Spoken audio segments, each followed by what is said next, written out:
ಮತ್ತೆ ಜಾತಕ ಫಲ ಕಾರ್ಯಕ್ರಮಕ್ಕೆ ಸ್ವಾಗತ. ಪಂಡಿತರೆ, ಉಳಿದ 6 ರಾಶಿಗಳ ವಾರ ಭವಿಷ್ಯದ ಬಗ್ಗೆ ತಿಳಿಸ್ಕೊಡಿ. ಈಗ ನಾವು ತುಲಾ ರಾಶಿಯನ್ನು ನೋಡ್ತಾ ಇದ್ದೇವೆ. ತುಲಾ ರಾಶಿ ಸಾಮಾನ್ಯವಾಗಿ ತುಲಾ ಅಂದರೆ ತಕ್ಕಡಿ.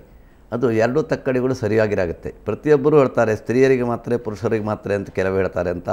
ಪ್ರತಿ ರಾಶಿಯಲ್ಲೂ ಸ್ತ್ರೀಯರಿಗೆ ಪುರುಷರಿಗೆ ಸಮಾನವಾಗಿದೆ. ಕೆಲವೊಂದು ವಿಚಾರದಲ್ಲಿ ಸ್ತ್ರೀಯರಿಗೆ ಪ್ರತ್ಯೇಕವಾಗಿದ್ದಾಗ ನಾವು ಹೇಳ್ತೇವೆ, ಉಳಿದ ವಿಷಯದಲ್ಲಿ ಎಲ್ಲವೂ ಸ್ತ್ರೀಯರಿಗೂ ಬರ್ತದೆ ಪುರುಷರಿಗೂ ಬರ್ತದೆ, ಅದು ಇಬ್ಬರಿಗೂ ಸಮಾನವಾಗಿದೆ ಅಂತ. ಹಾಗಾಗಿ ತುಲಾ ರಾಶಿಗೆ ನೋಡೋಣ. ತುಲಾ ರಾಶಿಗೆ ಇವತ್ತು ಸಮಾನವಾದಂಥ ಫಲ. ಯಾಕೆ ಶುಕ್ರನು ಆ ರಾಶಿ ಸ್ವಕ್ಷೇತ್ರದಲ್ಲಿದ್ದಾನೆ, ಚಂದ್ರನು ಸಪ್ತಮದಲ್ಲಿದ್ದು ತುಲಾ ರಾಶಿಯನ್ನು ನೋಡ್ತಾನೆ. ಹಾಗಾಗಿ ತುಲಾ ರಾಶಿಯವರಿಗೆ ಅತ್ಯಂತ ಧನಲಾಭ. ಈ ವಾರದಲ್ಲಿ ಮೊದಲಿನ 3 ದಿನವಂತೂ ಅತ್ಯಂತ ಉತ್ಕೃಷ್ಟ ವ್ಯಾಪಾರ. ಬೆಳ್ಳಿ, ಬಂಗಾರ, ವಸ್ತ್ರ, ಒಡವೆ, ಧಾನ್ಯ, ಹೂವು. ತುಲಾ ರಾಶಿ ಅಂದರೆ ತಕ್ಕಡಿಯನ್ನು ಕಟ್ಟಿ ವ್ಯಾಪಾರ ಮಾಡುವವರಿಗೆ ಪ್ರತಿಯೊಬ್ಬರಿಗೂ ಸಹ ಅವರು ಸ್ತ್ರೀ ಪುರುಷರು ಯಾರೇ ಇದ್ದರೂ ಸಹ ಅವರಿಗೆಲ್ಲ ಶುಭ ದಿವಸ. ಇನ್ನು ವಿಶೇಷ ಅಂದರೆ ಆ ಸ್ತ್ರೀಯರಿಗೆ ಈ ವಾರದಲ್ಲಿ ಶುಕ್ರನು ತನ್ನ ಅಷ್ಟಮದಲ್ಲಿದ್ದು ಧನಸ್ಥಾನ ನೋಡೋದ್ರಿಂದ ಯಾವುದಾದ್ರು ಅಣ್ಣ ತಮ್ಮಂದಿರಿಂದ ದೊರಬೇಕಾದಂಥ ದುಡ್ಡು, ತಾಯಿ ಮನೆಯಿಂದ ಬರಬೇಕಾದ ದುಡ್ಡು, ಆಸ್ತಿ ಅಥವಾ ಮನೆ ಒಡವೆಗಳೆಲ್ಲ ಇದ್ದರೆ ಈ ಸಂದರ್ಭದಲ್ಲಿ ನೀವು ಅದನ್ನು ಪ್ರಯತ್ನ ಮಾಡಿಕೊಂಡ್ರೆ ನಿಮ್ಮ ಕರಗತವಾಗ್ತದೆ. ಆರೋಗ್ಯದಲ್ಲಿ ಸ್ವಲ್ಪ ಮಟ್ಟಿಗೆ ವ್ಯತ್ಯಾಸ ಇರ್ತದೆ. ಆದರೂ ಆದಾಯ ಸಮೃದ್ಧಿ ಇದ್ದರೆ, ದುಡ್ಡು ಬರ್ತಾ ಇದ್ದರೆ ಆರೋಗ್ಯ ಇದೆಯೋ ಇಲ್ಲವೋ ಬಗ್ಗೆ ಗಮನ ಇರೋದಿಲ್ಲ. ಅದರಿಂದ ಈ ವಾರ ಸಂತೋಷ ದಿವಸ. ವೃಶ್ಚಿಕ ರಾಶಿಯವರಿಗೆ ತುಂಬ ಕೆಡಕನ ದಿವಸ. 6ನೇ ಮನೆಯಲ್ಲಿ ರಾಹು, 7ನೇ ಮನೆಯಲ್ಲಿ ಕುಜ, ಇವರೆಲ್ಲ ಸ್ವಲ್ಪ ತೊಂದರೆಯನ್ನು ಕೊಡ್ತಾರೆ. ಹಾಗೆ ಶನಿಯಂತೂ ವ್ಯಯದಲ್ಲಿ ಕೊಡ್ತು ರಾಶಿಗೆ. ದಿನದಿನವೂ ನಿಮ್ಮ ಶನಿ ನಿಮ್ಮ ಸುತ್ತಲೂ ಇದ್ದಾನೆ. ಶತ್ರುಗಳು ನಿಮ್ಮ ಸುತ್ತಲೂ ಇದ್ದಾರೆ. ಬೇರೆ ಹೊರಗಿನ ಶತ್ರುಗಳು ಯಾರೂ ಬೇಡ, ನಿಮ್ಮ ಒಟ್ಟಿಗಿದ್ದ ಶತ್ರುಗಳೇ ನಿಮ್ಮನ್ನು ನಾಶ ಮಾಡ್ತಾರೆ, ಬೇರೆ ಯಾರ ಅಗತ್ಯವೂ ಇಲ್ಲ. ಆದ್ದರಿಂದ ಶನಿ ದೃಷ್ಟಿ ಇದೆ. ವೃಶ್ಚಿಕ ರಾಶಿಯವರಿಗೆ ತುಂಬ ಜಾಗ್ರತೆ. ಕುಜನ ದೋಷ, ಅಗ್ನಿಯಿಂದ, ಅನಿಲದಿಂದ, ರೋಗದಿಂದ, ವಿಷವಸ್ತುಗಳಿಂದ ನಿಮಗೆ ತೊಂದರೆ. ಜಾಗ್ರತೆಯಾಗಿದ್ದಷ್ಟು ನಿಮಗೆ ಒಳ್ಳೆಯದು. ಹಾಗೆ ಧನುರಾಶಿಯವರಿಗೆ ಗುರು ಈಗಾಗಲೇ ಪಂಚಮದಲ್ಲಿದ್ದಾನೆ. ಪಂಚಮಕ್ಕೆ ಪೂರ್ವ ಪುಣ್ಯ ಸ್ಥಾನ ಹೇಳ್ತೇವೆ, ಸಿದ್ಧಿಸ್ಥಾನ ಹೇಳ್ತೇವೆ, ಬುದ್ಧಿಸ್ಥಾನ ಹೇಳ್ತೇವೆ, ವಿದ್ಯಾಸ್ಥಾನ. ಎಲ್ಲ ಸ್ಥಾನವನ್ನು ಕೊಡುವಂಥ ಗುರು ಆ ಮನೆಯಲ್ಲೇ ಇದ್ದರೆ ಯಾವುದನ್ನು ಕೊಡೋದಿಲ್ಲ. ನೀವೆಲ್ಲ ಕೇಳಿದ್ದನ್ನು ಕೊಡ್ತಾನೆ. ಅದನ್ನು ಪಡೆಯುವ ಯೋಗ ನಿಮಗೆ ಬೇಕು. ಹಾಗಾಗಿ ಗುರುಗೆ ಅನುಗ್ರಹ ನಿಮಗಿರೋದ್ರಿಂದ ಆ ಗುರು ಅನುಗ್ರಹದಿಂದ ನೀವು ಏನೇ ಮಾಡಿ ವ್ಯಾಪಾರ, ಉದ್ಯೋಗ, ವಿದ್ಯಾರ್ಥಿಗಳು, ಗುರುಕ್ಷೇತ್ರದಲ್ಲಿರುವಂಥವರು, ಶಿಕ್ಷಕರು ಎಲ್ಲರಿಗೂ ಸಹ ಗುರುವಿನ ಅನುಗ್ರಹ ಈ ವಾರದ ಇರೋದ್ರಿಂದ ಗುರುಸ್ಥಾನಕ್ಕೆ ಎಷ್ಟೋ ದಿವಸದಿಂದ ಕೆಟ್ಟೋದಂತಹ ಬೆಲೆಗಳೆಲ್ಲ ಪುನಃ ಮತ್ತೆ ಚಿಗುರಿ ಬರುವಂಥದ್ದು, ಗೌರವವನ್ನು ಉಳಿಸ್ಕೊಳ್ಳುವಂಥ ದಿವಸ. ಹಾಗಾಗಿ ನಿಮ್ಮ ಮಕ್ಕಳ ವಿದ್ಯಾಭ್ಯಾಸ, ನಿಮ್ಮ ಉದ್ಯೋಗ ಇದರೆಲ್ಲದರಲ್ಲೂ ಈ ಒಂದು ಧನುರಾಶಿಯವರು ಎಲ್ಲ ವೃತ್ತಿ ಕ್ಷೇತ್ರದಲ್ಲೂ ಅತ್ಯಂತ ಶುಭ ದಿನ. ಮಕರ ರಾಶಿಯವರಿಗೆ ಸ್ವಲ್ಪ ಮಟ್ಟಿಗೆ ಅಶುಭ. 9ರಲ್ಲಿರುವಂಥ ಭಾಗ್ಯದಲ್ಲಿ ಶನಿಯ ಹೆಸರೇ ಮಂದ ಭಾಗ್ಯ. ಜೀವನದಲ್ಲಿ ಎಷ್ಟೋ ದಿವಸದಿಂದ ಶನಿ ಯಾವಾಗ ಕನ್ಯಾ ರಾಶಿ ಹೋಗಿದ್ದಾನೋ ಅಲ್ಲಿಂದ ನೀವು ಮಂದಭಾಗ್ಯರೇ ಆಗಿದ್ದೀರಿ. ಇನ್ನೂ ಸಹ ಸ್ವಲ್ಪ ಸಮಯ ಇದೆ, ಅದರ ಸ್ವಲ್ಪ ಚೇತರಿಕೆಯೂ ಸಹ ಇದೆ.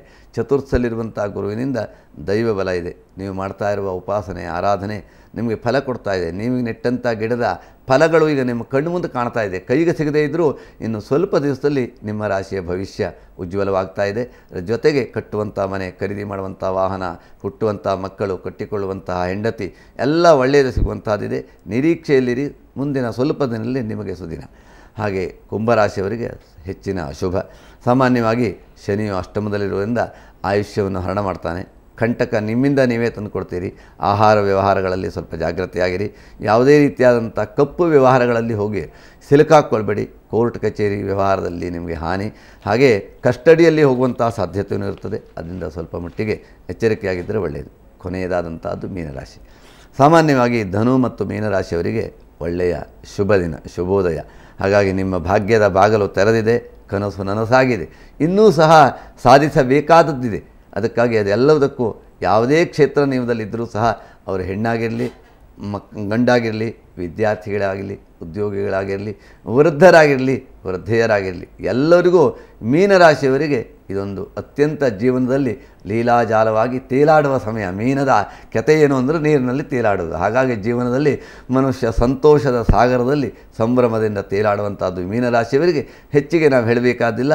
ಜೀವನದಲ್ಲಿ ನಿಮ್ಮ ಎಲ್ಲ ಕಾರ್ಯಗಳು ಯಶಸ್ವಿಯ ಸಮೀಪ ಈಗಾಗಲೇ ಬಂದಿದೆ. ಅದನ್ನು ಸರಿಯಾಗಿ ಬಳಸಿಕೊಳ್ಳಿ. ಅದರ ದೇವಾರಾಧನೆ ಕೈಬಿಡಬೇಡಿ. ಸಂಪತ್ತು ಬಂತು ಅಂದರೆ ಆ ಸಂಪತ್ತಿನ ಹಿಂದೆ ಒಂದು ಮಹಾ ವಿಪತ್ತಿನ ತೆರೆ ಇರ್ತದೆ. ಸಂಪದೋ ಮಹತಾಮೇವ ಚಾಪದ. ಹಾಗಾಗಿ ನಮಗೊಂದು ದೊಡ್ಡ ತೆರೆಯ ಸಂಪತ್ತು ಬಂದಿದೆ ಅಂತ ಕೇವಲ ನೀವು ಆ ತೆರೆಯಲ್ಲಿ ಇಡಬೇಡಿ. ಅದರ ಹಿಂದೆ ಅದನ್ನು ಕೊಚ್ಚಿಕೊಂಡು ಹೋಗುವಂಥ ವಿಪತ್ತಿರ್ತದೆ. ಇದು ಪ್ರತಿಯೊಬ್ಬರಿಗೂ ಸಹ ಹಾಗೆ. ಸಂಪತ್ತಿನಿಂದಂಥ ಮೆರೆದಂಥವರು ಇವತ್ತು ವಿಪತ್ತಿನಲ್ಲಿ ಸುಲಿಯಲ್ಲಿ ಸಿಲುಕೊಂಡಿದ್ದವರು ಸಾಕಷ್ಟು ಜನಗಳಿದ್ದಾರೆ. ಆದ್ದರಿಂದ ದೈವಾನುಗ್ರಹ ಆದಾಗ ದೇವರು ಕೊಟ್ಟದ್ದನ್ನು ದೇವರಿಗೆ, ಹೊಳೆಯ ನೀರನ್ನು ಕೆಳೆ ನೀರನ್ನು ಕೆರೆಗೆ ಚೆಲ್ಲುವಂಥ ದೇವತಾರಾಧನೆ, ಪೂಜೆ, ಹೋಮವನ್ನು ತಪ್ಪದೇ ಮಾಡಿಕೊಂಡ್ರೆ ನಿಮ್ಮ ಸಂಪತ್ತನ್ನು ನೀವೇ ಉಳಿಸ್ಕೊಳ್ಕಾಗ್ತದೆ.